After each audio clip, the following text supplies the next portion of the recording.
Vai 9h15. Boa noite, pessoal. Boa noite. Achei que tá meio fraco, hein? No 3, hein? 1, 2, 3. Boa noite? Boa noite. Ah, muito melhor, muito melhor. Bom, então hoje nós vamos falar sobre... Deixa eu só falar um negocinho. Só avisar um negocinho pra eles. Porque eu não vou deitar. Ai, gente, de novo, né? Desculpa, gente. Ó, é que não dá pra eu dar o aviso no final, então eu vou ter que cortar ele. Peço desculpas. Lembre-se, gente, nós estamos com o curso básico de Espiritismo e a Escola de Aprendizes em Evangelho em curso na nossa casa.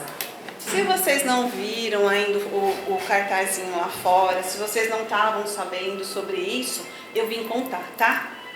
É de quarta-feira, nós pedimos para que chegue, a partir das 7h30 da noite, a nossa casa já está aberta, às 20 horas, né? Se puder chegar antes das 8h15, melhor ainda, para a gente poder começar. É uma excelente oportunidade de aprendizado nosso, uma excelente oportunidade de crescimento e evolução espiritual. Isso a gente está fazendo para nós. É uma extensão do que a gente tem aqui dentro da casa à noite. Só que assim, é uma coisa assim, em nível hard, não é verdade, Luciano? Então, eu convido a vocês para que estejam conosco na próxima quarta-feira. Ficha de inscrição está lá com a Sandra, tá bom? Já falei demais, gente. Beijo, tchau. Luciano, me perdoa, se quiser você pode. Vamos lá, pessoal. Então hoje nós vamos falar aqui sobre não pôr a candeia debaixo do alqueire.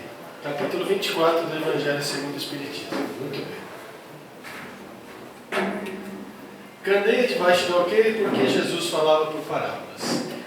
Nem os que acendem uma luzerna a metem debaixo do alqueire, mas põe-na sobre o candeeiro, a fim de que ela dê luz a todos os que estão na casa.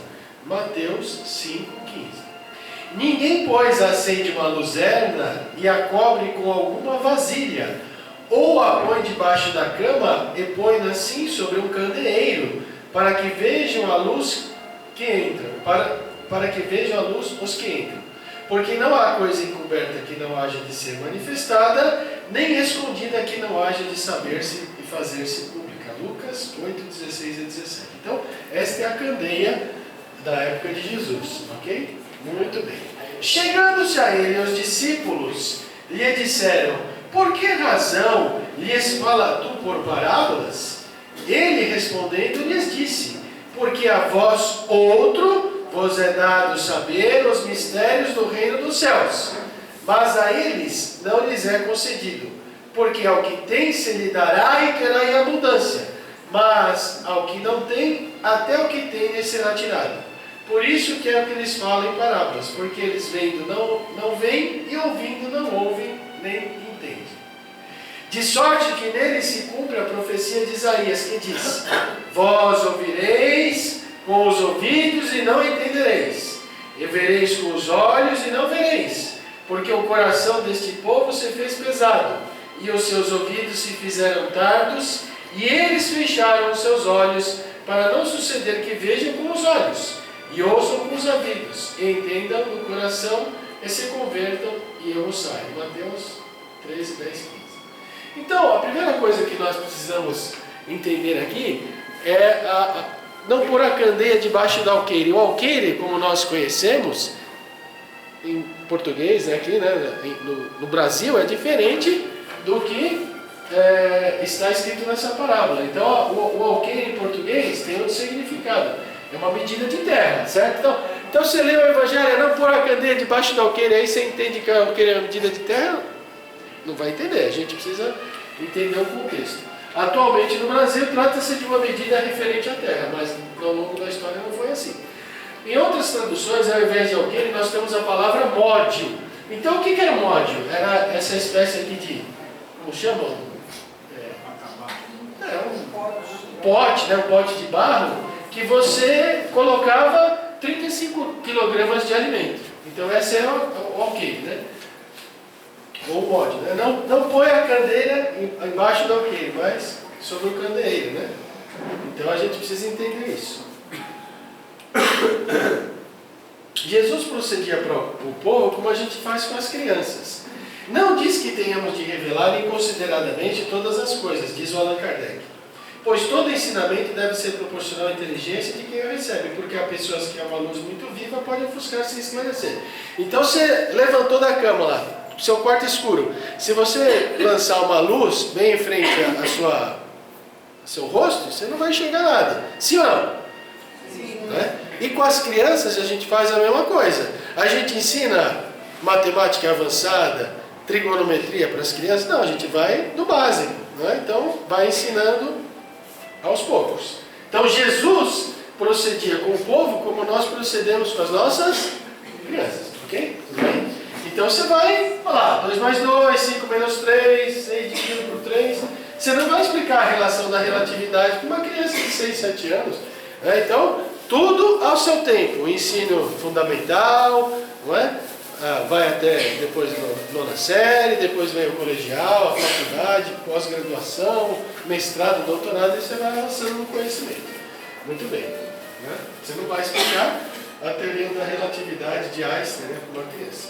Então, se a providência divina, portanto, na sua prudência, na prudente sabedoria, não revela a verdade senão gradualmente, é que a vai sempre desvelando à medida que a humanidade amadurece para recebê-la. Como é que uma criança, como é que nós, como criança, podemos entender a teoria da relatividade de Einstein? Não dá, então, aos poucos, correto? Ela mantém a luz em reserva e não debaixo do alqueire, mas os homens que a possuem em geral só ocultam do vulgo com a intenção de dominar. Ok? Então, o Allan Kardec ele fala, todas as religiões, elas tiveram sempre seus mistérios. Enquanto, muitas vezes, essas religiões atrasavam, nós vamos estudar isso hoje, né? A ciência e a inteligência avançavam. Então, enquanto a religião, ela se atrasava, a ciência e a inteligência avançavam. Né? Então, por exemplo, é muito natural hoje, eu fiz um vídeo, um short, tem um canal chamado Espiritismo Hoje e Amanhã. E eu fiz um shorts dizendo que Lázaro não ressuscitou. E expliquei lá, é um shorts de 1 minuto, teoria espírita, está lá no livro A Gênesis. E eu recebi uns elogios e outros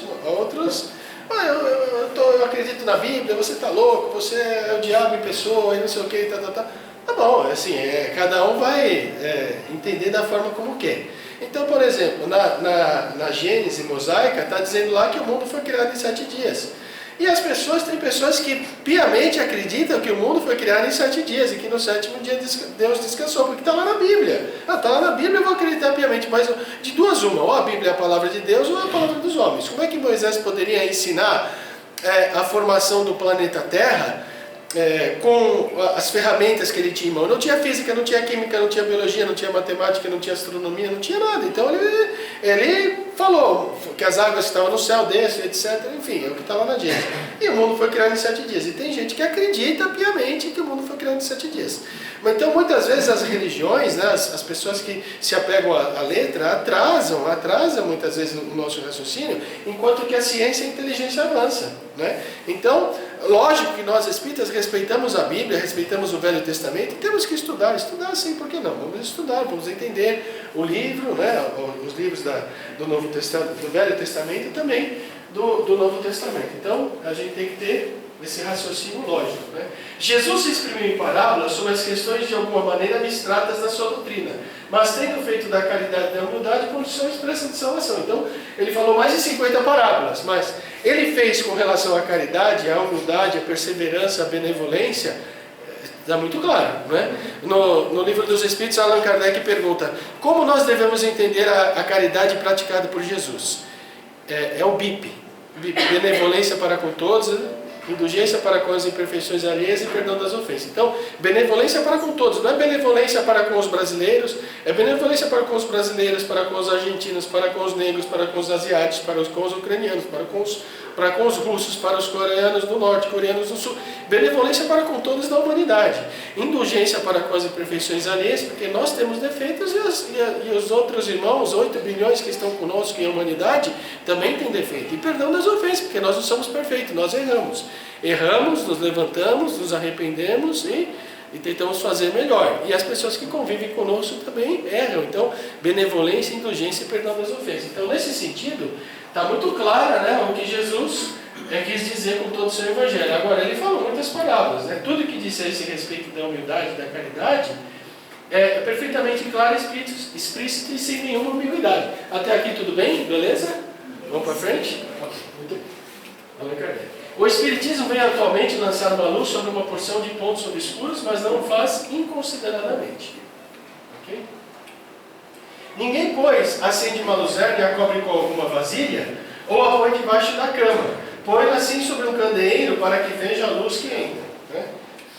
Qual é o significado da candeia? Né? Então, existe um simbolismo. Ninguém põe a candeia debaixo do alqueire, mas põe sobre o candeeiro. Então, o alqueire no tempo de Jesus era aquele pote, um módio, de que a gente colocava 35 kg. Então, ninguém põe a candeia aqui embaixo, mas põe sobre o candeeiro, para que possa iluminar. Então, o que o Dr. Alírio fala? O que é a candeia? A candeia significa a verdade geradora de iluminação. A autoiluminação acontece a partir de quê? Então, nós temos o quê? O Evangelho de Jesus. Né? Quando você pega o Evangelho de Jesus, Jesus disse, conversa com Nicodemos: Nicodemos, em verdade te digo que é necessário nascer de novo. E Nicodemos pergunta: mas mestre, como posso eu nascer sendo velho? Terei que entrar no ventre da minha mãe novamente? E Jesus fala a Nicodemos: é verdade, é necessário nascer de novo, nascer da água e do Espírito, né? Mas como, mestre? Eu vou ter que entrar no ventre da minha mãe? A pergunta de Nicodemos é absolutamente clara. A pergunta de Nicodemos não tem nada a ver com a água do batismo. Para você nascer de novo, você é uma pessoa que errou, uma pessoa desregrada, etc. Eu vou me converter com a água do batismo. Jesus foi batizado, mas nunca batizou ninguém. Então a pergunta de Nicodemos é: para nascer de novo da água do Espírito, eu sendo velho vou ter que entrar no ventre da minha mãe? Não, Nicodemos. Você é doutor da lei, não sabe essas coisas, né? E aí, ou seja, Jesus continuou o diálogo com Nicodemos, e nascer da água do Espírito é reencarnar em um outro corpo, mas com o mesmo Espírito. E as pessoas fazem o quê? Né? As pessoas, a Igreja Católica, a bem da verdade, nós vamos passar por isso, vamos explicar. Quando a Igreja Católica aboliu a reencarnação, né, ela pegou a luz e colocou a luz embaixo do alqueire, não sobre o candeeiro. Então a luz, o que significa? É a verdade geradora da iluminação, autoiluminação. Autoiluminação é o conhecimento da verdade universal, de que o Evangelho de Jesus é uma perfeita síntese. Então, quando Jesus conversa com Nicodemos, é necessário nascer de novo, nascer da água e do Espírito, significa reencarnar com um novo corpo, mas com o mesmo Espírito, porque a água era o símbolo, simbolizava toda a natureza material, e o Espírito, toda a natureza espiritual, ok? Então, obviamente que Jesus falou abertamente de reencarnação com seus apóstolos e discípulos, não necessariamente abertamente com Nicodemos nessa conversa, mas é sobre a reencarnação que Jesus estava falando. Muito bem. Autoiluminação, autoconhecimento por meio do qual vamos buscar a verdade interior. Então nós estamos aqui nos autoiluminando, nós estamos buscando a autotransformação, nós estamos buscando o autoconhecimento, compreendemos de onde nós viemos, porque nós estamos aqui para onde nós vamos. Sim ou não? Sim. Muito bem. A vida não começa no berço e nem tampouco terminará no túmulo. Nós somos espíritos, filhos de Deus, somos espíritos muito antigos e que estamos reencarnados, cujo objetivo da reencarnação é potencializarmos as nossas virtudes e diminuir os nossos vícios e defeitos. Ok? E conhecereis a verdade vos libertará. Não é? Então, as pessoas que se apegam à letra, as pessoas que se apegam a exatamente o que está lá na Bíblia, que está lá no Velho Testamento, elas ficam algemadas. Então a gente precisa ter um raciocínio lógico, precisa atender ao nosso raciocínio. Vemos neste versículo que não é o conhecimento que liberta, mas a verdade. Portanto, não basta conhecer a verdade. Não é necessário refletir sobre ela para senti-la no coração, a fim de que, posteriormente, possamos vivenciá-la, para que então ela nos liberte. Então, a verdade vos libertará. Eu conheço a verdade. Fora da caridade não há salvação. Mas é fácil praticar a caridade? É fácil praticar o BIP, benevolência, indulgência e perdão das ofensas? A gente conhece a verdade, mas a partir do momento que a gente conhece, que a gente sente, que a gente vivencia, é que a gente vai se libertando. Sim ou não? Muito bem. Então, questão 621, onde está escrita a lei de Deus? E os espíritos superiores responderam a Allan Kardec: na consciência, ou seja, no nosso espírito. No nosso espírito estão contidas todas as leis de Deus. Então o primeiro nível é o saber, o segundo nível, o sentir. No primeiro nível, o saber é mais fácil, basta exercitar a reflexão. No segundo nível, sentir, mais desafiador, necessário fazer exercícios. O segundo nível, sentir, a principal característica da dimensão do sentir ou da função emocional é o exercício das virtudes, os sentimentos superiores. Como o amor, a mansidão e a humildade ainda não fazem parte de forma plena da nossa realidade, essencial de forma plena, acostumados que estamos com os sentimentos grosseiros. Então, é preciso nós sabermos, é preciso nós sentirmos e é preciso nós vivenciarmos, ok? Muito bem. E terceiro nível, amar ao próximo como a si mesmo. É facilmente compreensível no nível do saber. Amar ao próximo como a si mesmo. Amar aos nossos inimigos. Fazer bem aos que vos perseguem e caluniam. É fácil? Cara, não é fácil. Jesus aqui não está dizendo para se amar seu inimigo, porque quando um inimigo se aproxima de você, o seu coração bate diferente, você tem uma pulsação diferente, você sofre uma certa ansiedade, né? Mas amar os inimigos é fácil no saber, mas é difícil, né, de você colocar em prática. É não ter ódio, não ter desejo de vingança. Agora, amar ao próximo como a si mesmo, e ao próximo como a si mesmo, é o próximo mais próximo que está na nossa casa, é o próximo mais próximo que nós encontramos na rua. Hoje mesmo eu vi, terrível, alguém aí no Rio Pequeno, briga de trânsito, morreu, por causa de uma briga de trânsito. É difícil, né? Então assim, nós vivemos num mundo muito complicado, né? Mas está melhorando. Então, é facilmente compreensível o nível de saber, dificilmente sentido e por isso pouco vivenciado. Até aqui tudo bem? Está fazendo sentido? Muito bem. Então aqui a gente não vem aqui para palestra, aqui para, ai que palestra maravilhosa, que linda. Não, a gente tem que vir para palestra para sair com uma pulguinha atrás da orelha. Tem alguma coisa que posso melhorar. Isso, esse é o objetivo, tá? Para a gente reflexionar. Muito bem. Porque não há coisa encoberta que não haja de ser manifestada, nem escondida que não haja de saber-se fazer-se pública. A partir do momento em que buscamos nos iluminar com a verdade universal, que vai ficando evidente, o que vai ficando evidente? Ficam evidentes as nossas imperfeições, os nossos sentimentos egóicos ou mascarados. Então, se a gente busca a verdade, a gente vai ver, pô, eu preciso ser mais humilde, eu preciso ser mais caridoso, eu preciso perdoar mais, eu preciso ser menos vaidoso, eu preciso ser mais respeitoso, eu preciso amar ao próximo, amar as pessoas que estão na minha família, eu preciso colaborar mais. Então, se a gente vai buscando a verdade, vão ficando evidentes as nossas imperfeições, diz o Dr. Ali. E Jesus fala, a candeia do corpo são os olhos, de sorte que se os teus olhos forem bons, todo o teu corpo terá luz. Então a gente precisa ver fatos positivos. Nós estamos vivendo num momento difícil, né? Acabei de comentar, o camarada foi assassinado, facada por causa de uma briga de trânsito. Coisa absolutamente ridícula. Mas nós estamos vivendo um período de grande transformação, onde nunca existiu tanto amor na humanidade como nos dias atuais. Ah, Luciano, mas eu ligo a Record, eu ligo a Bandeirantes, a Cidade Alerta, só vai ver sangue, só vai ver desgraça, né? Então, porque a desgraça e o sangue, as coisas ruins dão ibope. E as coisas boas não dão ibope. Veja se vocês veem em algum programa de televisão, algum site da internet, que o Anjos da Noite entrega não sei quantas marmitas, mais de 800 marmitas no final de semana, que tem milhares de voluntários, centenas de pessoas ajudando. Então, as coisas boas não dão ibope. Então, nunca houve tanto amor na Terra como nos dias atuais. Verdade, Luciano? Tem não só verdade, como tenho certeza disso. Há pessoas que se preocupam com os idosos, há pessoas que se preocupam com as crianças especiais, há pessoas que se preocupam com a natureza, há pessoas que se preocupam com o ser humano em si. Não é? Em Esparta eles lançavam as crianças do penhasco abaixo, as crianças que nasciam com doenças congênitas. Esparta era uma cidade dedicada totalmente ao militarismo. Então a criança nascia com uma doença congênita desde o princípio, eles lançavam a criança do penhasco abaixo. Então hoje existe muito amor na Terra. Nunca houve tanto amor na Terra como nos dias atuais. Então a gente precisa ter aquela visão. Não vê o lado vazio do copo, mas vê o lado... Muito bem, isso mesmo. Se porém os teus olhos forem maus, o teu corpo será mau e tenebroso. Se portanto a luz que em ti há são trevas, quão grandes serão tais trevas, né? Qual o significado dos olhos? O espírito que traz em si a luz de forma latente, espírito que fora criado simples e ignorante. Então, eu gostaria que todos saíssem daqui convictos e que todos fossem os multiplicadores de que nunca houve tanto amor na humanidade como nos dias atuais.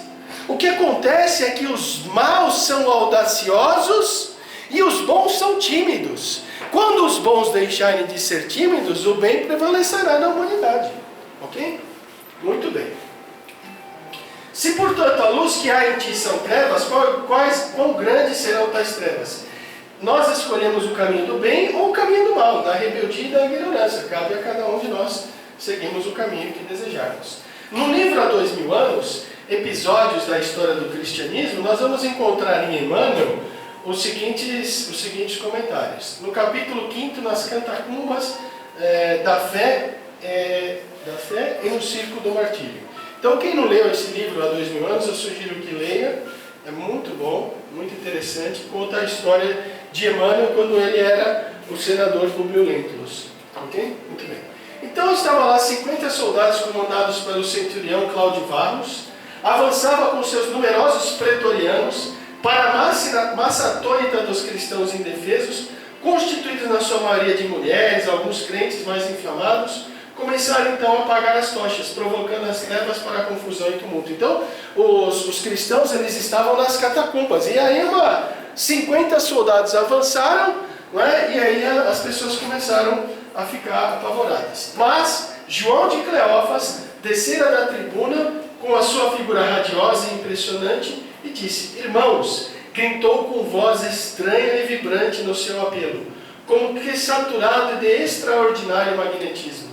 Recomendou ao Senhor que jamais colocássemos a luz sobre o alqueire. Não apagueis a claridade que se deve iluminar o nosso exemplo de coragem e de fé. Viu-se então o apóstolo de Antioquia caminhar com desassombro sobre o pasmo silencioso dos presentes, dirigindo-se a Lúculo Quintílios, estendendo-lhe os braços pacificamente e solicitando com empenho: centurião, cumpre a tua tarefa sem receio, porque eu não vim a Roma senão para as glórias do sacrifício. O preposto do império não se comoveu com essas palavras e depois de brandir ao rosto o missionário com os copos da sua espada, né? O copo da espada, em 2 tempos amarrou-lhe os braços, impossibilitando-lhes os movimentos. 1 milhão de cristãos, 1 milhão de cristãos em mais de 300 anos deram a vida em holocausto. Foram queimados, foram decapitados, foram assassinados das formas mais horríveis possíveis, para que o Evangelho de Jesus, para que o ensinamento de Jesus, para que os seus ensinamentos pudessem se perpetuar. E aqui nós temos o exemplo vivo de João de Cleófas, que disse: Jesus nos ensinou para que não colocássemos a luz embaixo do alqueire. Ele entregou a sua vida e mais de 1 milhão de pessoas entregaram a sua vida, né, para que a luz do cristianismo não se apagasse. E chegou até nós o Novo Testamento, chegou até o ano de 2024 as instruções de Jesus. Nós temos o Velho Testamento, hoje nós temos o Evangelho segundo o Espiritismo, com a explicação dos Espíritos, né? E nós temos que agradecer muito esses mais de 1 milhão de cristãos, mortos em todos os locais, de todas as maneiras, que deram a sua vida em holocausto para que a luz não se apagasse. Eram lançados na arena, eram queimados vivos, lançados para os leões, etc. Mas o Espírito Emmanuel, neste livro, Espírito da Verdade, ditado por Francisco Cândido Xavier, ele diz: na atualidade é deveras significativa a extensão do progresso humano nos variados campos da inteligência. Então, o microscópio, ele descobriu os infinitamente pequenos. O telescópio descobriu os infinitamente grandes. Esse telescópio Hubble, que fica a 570 quilômetros do planeta Terra, fotografou 2 trilhões de galáxias. A nossa galáxia é uma dessas 2 trilhões de galáxias. Ocorre que na nossa galáxia há entre 200 e 400 bilhões de estrelas. E o nosso Sol é uma dessas 400 bilhões de estrelas, uma estrela anã. E o tamanho da nossa Via Láctea, da nossa galáxia, é como se fosse do extremo norte da América do Norte ao extremo sul da América do Sul. E o nosso sistema solar, é uma moedinha de 10 centavos em toda essa imensidão do espaço. Então, o telescópio Hubble descobriu o mundo dos infinitamente grandes, o microscópio, o mundo dos infinitamente pequenos. Nós temos os aparelhos de ressonância magnética, né, que analisam o nosso corpo, etc. Né? Alma alguma pode encobrir para si mesma as próprias manifestações no quadro da vida. E de igual modo perante a lei. Ninguém consegue disfarçar o menor pensamento. Tudo pode ser descortinado do seu pesado e medida. Então aqui é interessante porque o nosso pensamento cria forma. Os Espíritos leem o nosso pensamento como nós lemos as informações que estão nos livros. Então se você tem o Facebook, que é o Face, de Facebook, de livro, que é uma rede social, que é da Meta, Facebook, você tem o Instagram, você tem o TikTok, você tem o Kuai, você tem o YouTube, o Facebook. Mas existe uma rede social muito mais antiga que todas essas redes sociais. Muito mais antiga. É o Mind Open Book. Mind Open Book, Luciano. Mind de mente, to open de abrir e book de livro. Mind Open Book. Todo pensamento positivo que você tem, o seu guia espiritual, os espíritos que lhe querem bem, lhe dão um joinha. Se o pensamento é negativo, os espíritos que lhes querem mal, vai receber o joinha deles. Não é? Então, nós pensamos, criamos essa forma de pensamento, essa imagem, eles leem o nosso pensamento como se fosse um livro. Até aqui tudo bem? Questão 459 do Livro dos Espíritos. Nossa, Luciano, você decorou as 1017? Claro que não, é um absurdo vou decorar as 1019. Uma ou outra você decora, mas a questão 459 é que os Espíritos nos responderem que os Espíritos, nós temos os nossos pensamentos e os pensamentos que nos são sugeridos. Na maioria das vezes são os Espíritos que nos dirigem, a maioria das vezes eles estão nos influenciando. Muito bem, continuando aqui com Emmanuel. Nada há encoberto que não haja de revelar-se, nem oculto que não haja de saber-se. Um pouco de poesia, né? Nós temos aqui a Cartilha do Bem, poesia. Eu não vou ler a poesia aqui, depois vocês vocês leem a poesia, né? E guarda com Deus a glória de haver produzido bem, sem ferir qualquer pessoa, sem prejuízo a ninguém. Quem deseja iluminar, proceda como a candeia. Assim mesmo se ilumine sem reclamar luz alheia.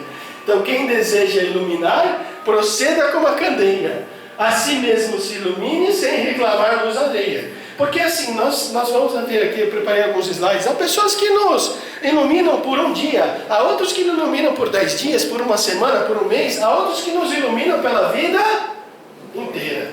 Mas nós necessitamos ter luz própria, porque se as pessoas que estão nos iluminando estão nos ajudando, estão ao nosso lado, muito bem, elas estão nos iluminando, mas as pessoas seguem a vida. Então nós precisamos ter, e nós temos a necessidade de ter luz própria. E como é que nós vamos ter luz própria? Fazendo bem, sendo benevolente, sendo indulgente, perdoando. É o BIP que Jesus nos ensinou. Muito bem. Convites da vida. Aqui nós temos o Espírito Joana de Ângeles, não é, que ela nos fala que nós precisamos praticar a caridade, né? Nós temos várias oportunidades, né, de conversar com muitas vezes as pessoas são ignorantes, as pessoas que trabalham conosco. Nós temos aí jovens viciados, né, homens e mulheres probos que foram surpreendidos, operados, enfim, nós temos muita oportunidade de ajudar, né? Tens muito para dar, especialmente no que diz respeito aos valores morais e espirituais.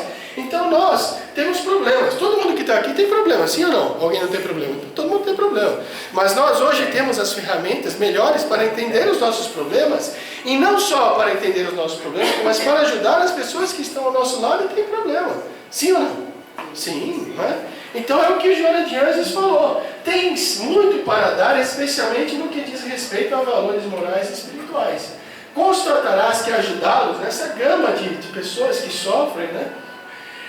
E ser fraterno para com eles, e libertar-se de várias construções que te inquietam, pondo a luz da tua fé no velador da fraternidade. Então, a Joana de Ângeles fala assim, Espírito, que é o guia do médio Divaldo Franco, põe a luz da tua fé no velador da fraternidade, no velador da fraternidade, fazer o bem, ajudar o próximo.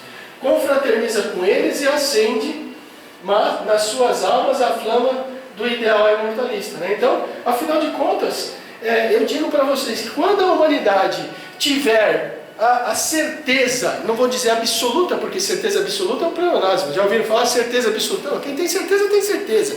Quando os nossos políticos em Brasília, em São Paulo, em qualquer cidade, em qualquer estado, tiverem a certeza de que nós somos espíritos, que nós estamos reencarnados, que nós vamos responder por todas as nossas sementes, por tudo aquilo que nós semearmos, que nós viemos do mundo espiritual e para o mundo espiritual nós vamos retornar, que nós não estamos aqui a passeio, ninguém está aqui a passeio, esse aqui não é o mundo para nós sermos 100% felizes, mas a felicidade pode ser adquirida na sua relatividade neste mundo.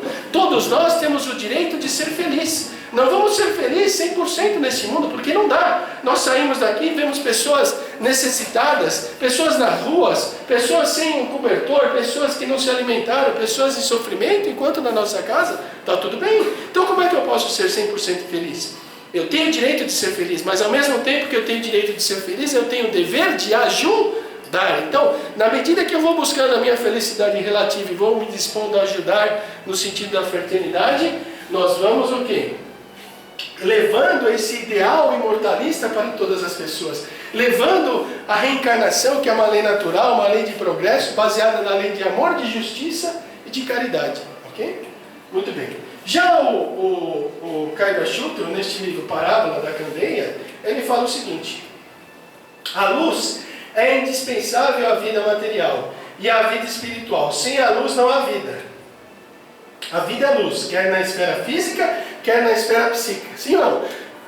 Se nós estivéssemos, se o planeta Terra estivesse um pouquinho mais distante do Sol, tudo seria congelado. Se estivesse um pouco mais próximo, tudo seria torrado. Então nós estamos, o planeta Terra está lá no local exato que precisa. Então sem o Sol não tem vida. Mas se não tem o Sol, não tem vida, nós precisamos também de luz na esfera psíquica. Nós precisamos buscar a verdade, conhecer a verdade e praticar, sentir e vivenciar para aí nos libertarmos, né? Assim, pois, tão ridículo é acender uma candeia e colocá-la debaixo da cama, diz o Kaiba Shuto, como conceber ou receber um novo conhecimento, uma verdade nova e ocultá-las aos nossos semelhantes. Conhecem o Kaiba Shuto? O Kaiba Shuto é um dos bandeirantes aí do Espiritismo, né? Foi prefeito de Matão, aqui no interior de São Paulo. Então, no sentido espiritual, todos os que receberam a luz da sua doutrina precisam mostrá-la, não a esconderem sob o molde do interesse, nem sob o leito da hipocrisia. Então, é como eu disse, uma vela acende outras sem que nós possamos, né, iluminar. Assim, o fim da luz é iluminar e o do sal é conservar e dar sabor. Sendo os discípulos de Jesus luz e sal, mister se faz que ensine, esclareça e ilumine. Ao mesmo tempo, eles cumprem conservar o ânimo de seus ouvintes. Então, nós somos a luz do mundo e o sal da terra. O sal, se você compra o bacalhau, caro para burro, né? Quanto está um quilo de bacalhau? São uns R$150, né? Eu sei. Vixe Maria, né? Mas tudo bem, se você comprar um bacalhau, se tiver condição de comprar um bacalhau, tá caro para burro agora, né? E se você não dessalgar, vai ficar muito salgado, né? Tem que tirar umas 4, 5 vezes, acho que o sal do bacalhau, alguma coisa assim. Então o sal, sem sal, fica ruim. Com muito sal também fica ruim. Então nós somos a luz do mundo e o sal da terra. Então o camarada está sofrendo. Chega aqui escangalhado aqui no Anjos da Noite. Aí tem alguém que vai receber, né, Leonel? O Leonel vai... Eu chego aqui escandalhado. Leonel, eu estou assim, a minha família está assada, o meu problema aqui. Aí vem o Leonel, vem cá, Luciano, vamos aqui, senta aqui, vamos conversar, né? Aí o que o Leonel faz? O Leonel joga aquele salzinho no Luciano. O salzinho do ânimo, porque o sal não conserva, né? Então, o sal que o Leonel tem em si, né? Isso é um simbolismo, claro, né? Ele vai dar jogar aquele sal, então vai me encher de ânimo. Vem aqui, Luciano, vem aqui fazer o curso, vem receber o passe. Não, na semana seguinte você traz água fluidificada, não é assim, Leonel? Mais ou menos assim, né? Então, Jesus disse, vós sois a luz do mundo e o sol da terra. Já neste livro, o Emmanuel, façamos a nossa luz. Assim, resplandeça a vossa luz diante dos homens, Jesus. Vale-te, pois, dos luzeiros do caminho, aplica o pavio da boa vontade ao óleo do serviço e da humildade e acende o teu archote para a jornada. Olha, vamos ler de novo. Vale-te, pois, dos luzeiros do caminho. Vale-te, pois. Vim aqui, quanta gente me ajudou. Chegou aqui, a cadeira estava arrumada, tudo certinho. Fui lá no banheiro, tinha o papel higiênico, tinha aqui o Leonel, tinha a Leslie lá para dar o passe, tinha as outras criaturas aqui ajudando. São luzeiros do caminho, né? E o irmão fala, vale-te, pois, dos luzeiros do caminho, aplica o pavio da boa vontade ao óleo do serviço da humildade e acende o teu archote para a jornada. Então o Leonel vai falar para vocês, venha para conhecer os anjos da noite, mas fique para nos ajudar, porque receber ajuda é muito bom, mas dar ajuda é muito melhor, nos dá satisfação, faz com que nós possamos potencializar as nossas virtudes e eliminar os nossos vícios. Então ser ajudado é bom, mas arregaçar as mangas e encontrar um trabalho voluntário, Luciano, mas eu não tenho dinheiro. Ninguém aqui está falando sobre dinheiro, ninguém é tão pobre que não possa fazer a caridade, não é?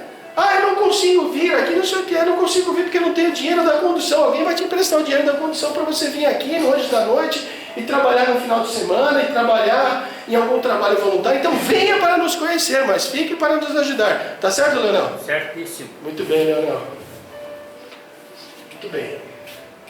Então agradeça ao que te ilumina por um dia, né, por muitos anos, uma semana, mas não ouvides da tua candeia se não desejas resvalar nos precipícios da estrada longa. Então, vamos agradecer para aqueles que nos iluminam, mas vamos também procurar a iluminação própria.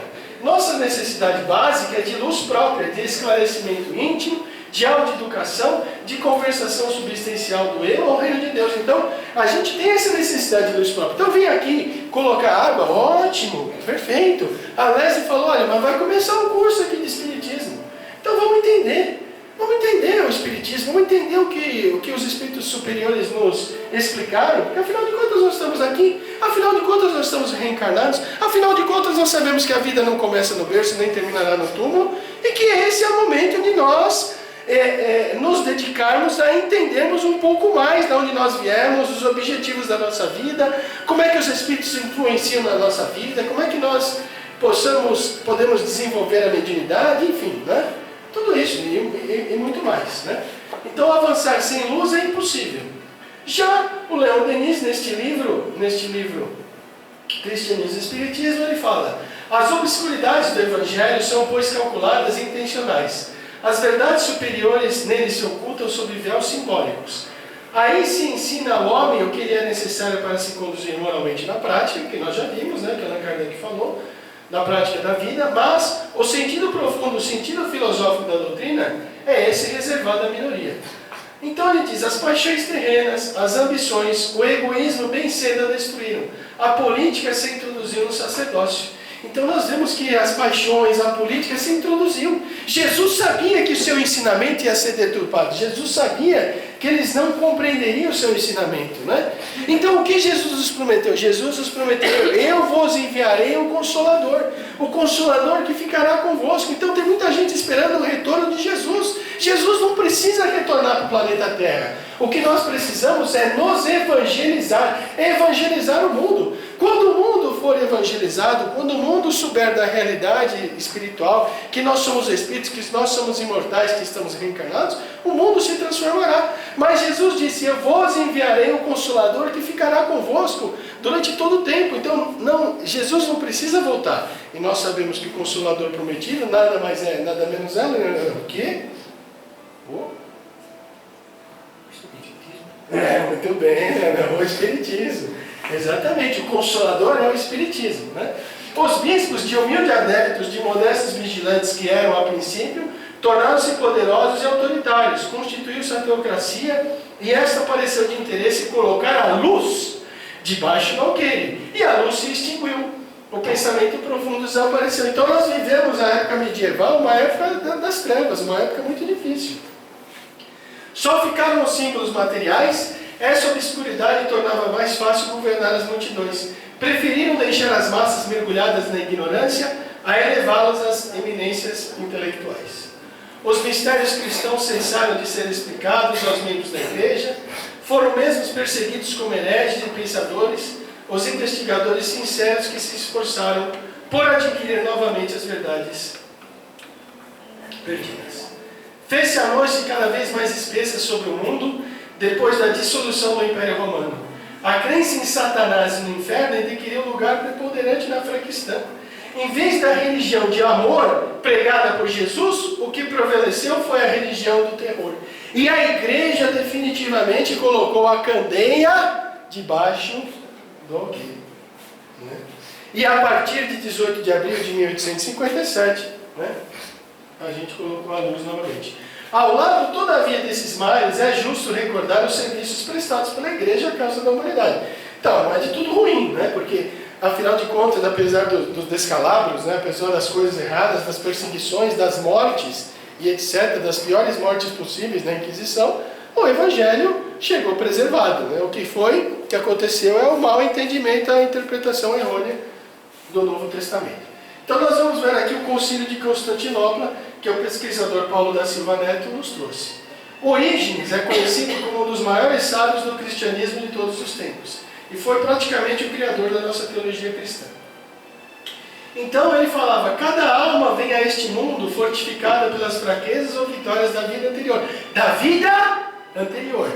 Seu lugar neste mundo, como um vaso escolhido para honrar ou desonrar, é determinado pelos seus méritos ou deméritos. Seu trabalho neste mundo determinará a sua vida no mundo futuro. Então, a Orígenes, ele já tinha essa ideia reencarnacionista, lá em 250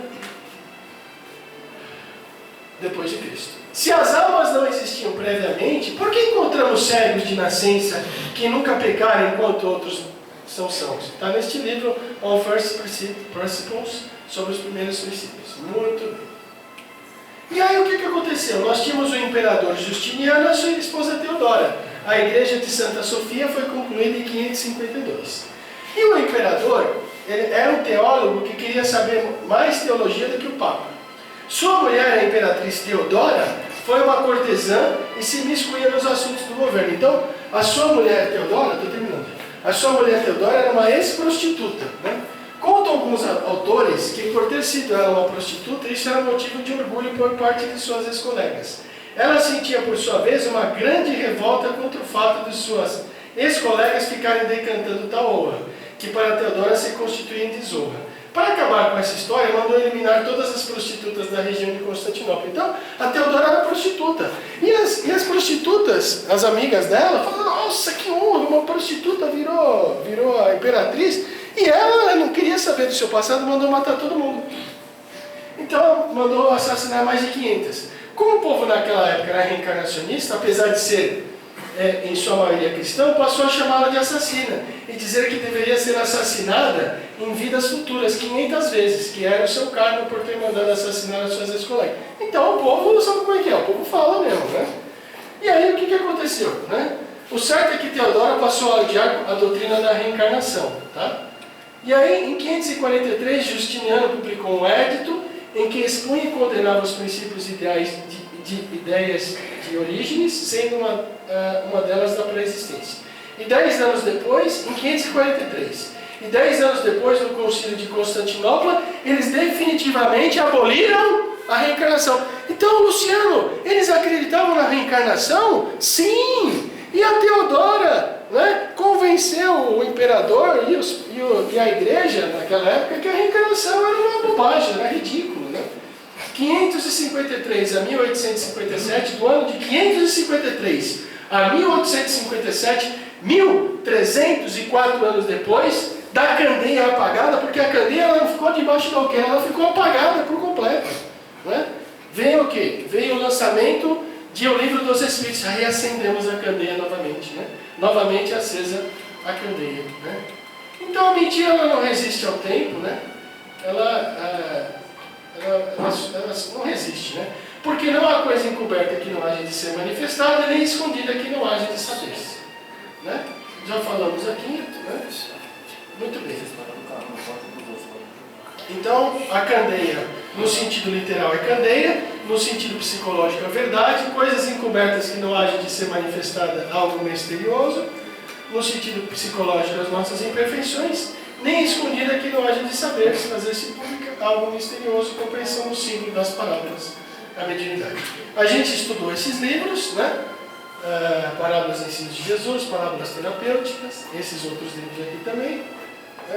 Passamos aí por Divaldo, por Emmanuel. Lição de casa. Como é que estão os meus olhos hoje em dia? Será que eu estou vendo o lado cheio ou o lado vazio do copo? Estou colaborando e colocando a candeia em lugar visível? Como é que eu estou colaborando? Como está o meu conhecimento da verdade? No primeiro nível, saber. No segundo nível, sentir. E no terceiro nível, vivenciar. Se tiver no saber, no sentir e no vivenciar, está ótimo. essa palestra eu estou gravando, se alguém quiser rever novamente, vai lá, assiste, dá um like. Se gostou, dá um like, faz um comentário. Não ganha nada, tem umas propagandas lá, mas agora o YouTube tem que ter milhões de propagandas para ganhar alguma coisa. Eu nunca ganhei nada. Agora o Shorts tem que ter 3 milhões em um ano, imagina, é uma loucura. Então, mas quem gostar, curte, né? E quem não gostar, faz o seguinte, compartilha com os inimigos, não é? Então, concorda ou sem corda? Perguntas?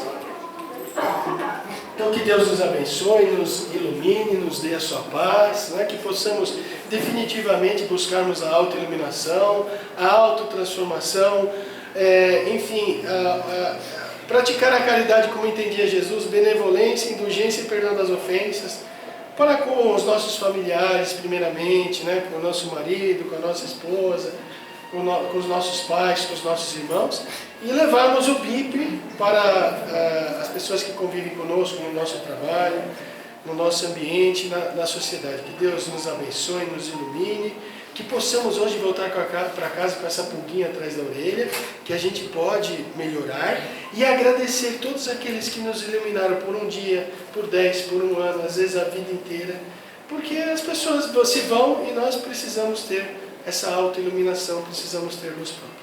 Que Deus nos abençoe, nos proteja e possamos ficar na paz de Jesus. Muito obrigado.